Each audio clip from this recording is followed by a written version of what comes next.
how to sharpen a gouge. I want to talk to you a little bit about the different types of gouges that you're going to be getting that you will need to sharpen. Each tool is going to be sharpened in a little bit different way, so you'll have to tweak it. First, we'll start off with the U-gouge. This is just a regular U-gouge. This is a deep U-gouge. This is a small U-gouge. These can be quite difficult to sharpen because we tend to over-rotate and make this into a fingernail look. This is another regular U-gouge, but it's got a curved shaft right here. This is a spoon gouge. You would use these to make spoons.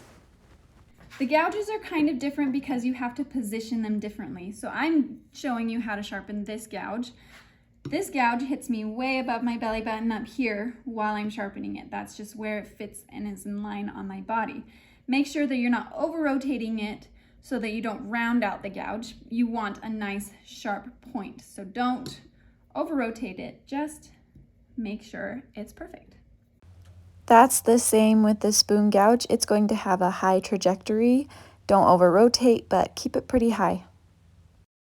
The deep U-gouge is going to be kind of in the middle. It's going to be in the middle of my body, a little bit high, but not too high.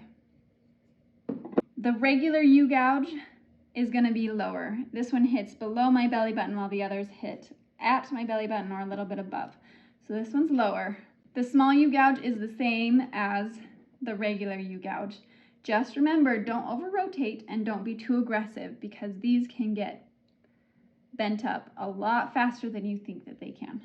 I'm going to be using the 400 grit on my diamond stone from Chef Tools. And then I'm going to be moving up to the 1000 grit. Then we'll be moving to the whetstone and of course the leather strop. First, you're going to take a little bit of water and soap and put it on your diamond stone. Spread that around. Then remember the 3 keys of repeatability: the stance, the movement, and where the tool hits your hand and where it's placed on your body. If you have those 3 keys down, sharpening a gouge is going to be easy peasy.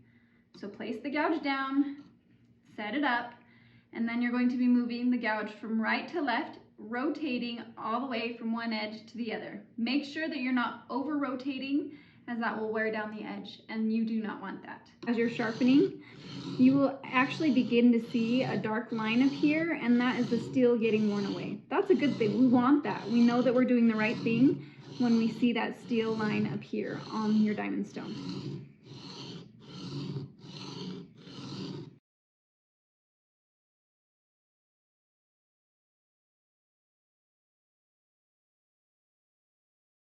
Right there, that little line, it looks shinier than the rest of it. That's the secondary bevel.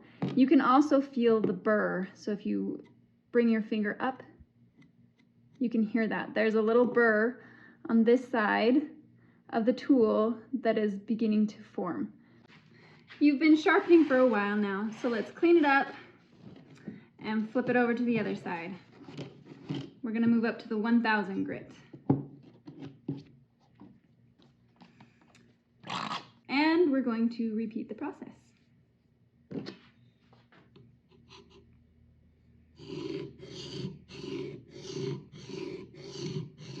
Now we're going to move on to the whetstone. 1000 grit. You want to put a little bit of soap water on it, spread it around, and we're going to do the same thing.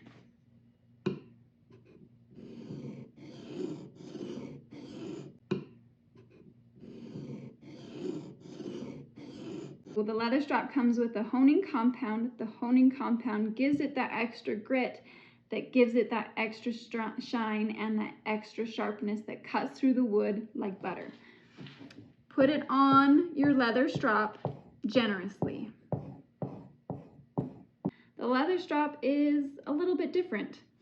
You're going to put the tool on your leather strap and you're going to rotate it and pull. So from one edge to the other, rotate it, pull. So rotate it, pull, rotate it, pull. The last problem we need to fix is the burr that's right on the end. Remember, you can feel it, you can see it.